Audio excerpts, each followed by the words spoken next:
IT problems don't just slow you down, they can shut you down. A recent survey shows cyber attacks alone have cost British businesses over $55 billion in lost revenue over the past 5 years, and 52% of companies reported being hit at least once.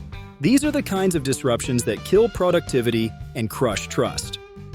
Without the right people doing the right jobs at the right time, it is difficult to achieve excellent performance.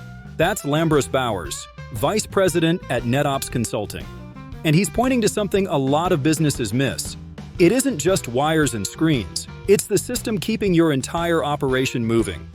If you're struggling with outdated infrastructure, cybersecurity gaps, or clunky integrations, you're not alone.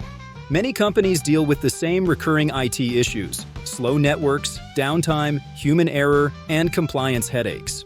One often overlooked problem? Shadow IT.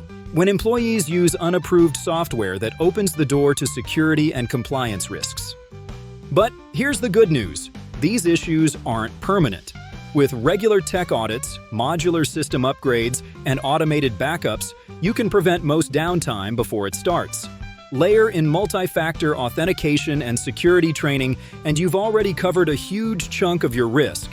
And if your internal teams stretch too thin, a trusted managed service provider can fill the gaps with the expertise you need, without adding full-time headcount. Want to know exactly how to tackle each of these problems, and which fixes to prioritize? Visit our website and check out the full article. And don't forget to add this podcast to your Spotify playlist so you can revisit it anytime.